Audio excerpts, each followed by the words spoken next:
When I was 5, this muscle beneath my right eye started spasming. It would always twitch, but it was just 1 or 2 jolts that was so quick it was over before I knew it. Until one night, it didn't stop and I woke up in a hospital bed. That was my first epileptic seizure. Now, fortunately for me, my seizures subsided as I grew older, but not every child is that lucky, and not every neurological disorder receives the same attention. I am currently a pre-MD PhD in computer science and engineering and biology, and for the past 2 years, I've been studying the use of deep brain stimulation as treatment for dystonia in pediatric patients. Dystonia, which, despite being the third most common movement disorder in the US, is something I bet you have never heard of, and it causes involuntary muscle contractions and severe motor impairments, as you can see from some of our patients at the Children's Hospital of Orange County. Now, as for deep brain stimulation, well, it's a neurosurgical technique where we take the electrodes and the kid and we implant it in order to record and deliver stimulation to modulate the neuronal activity. But of course, the question comes to how do we know when to stimulate? Well, current open loop systems stimulate continuously fixed without adapting to the underlying neural activity.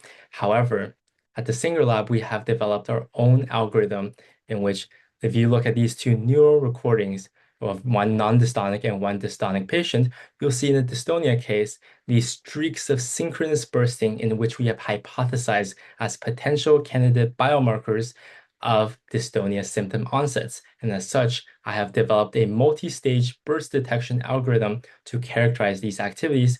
And taking these findings, we have then translated it into this real-time burst detection algorithm in which very, very recently we were able to then implement and test in a real patient at the Children's Hospital, in which we were able to successfully show and record and stimulate in under 3 milliseconds.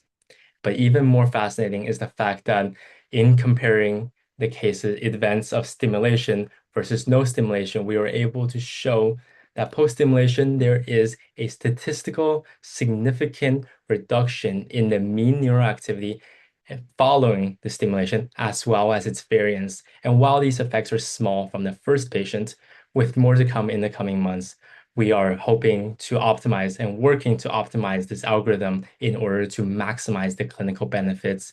And even though I've said all of this in the context of dystonia, we have seen its use in other diseases such as epilepsy, showcasing its potential to go across multiple disorders so that one day a child's fight against a neurological disorder is not determined on luck. Thank you.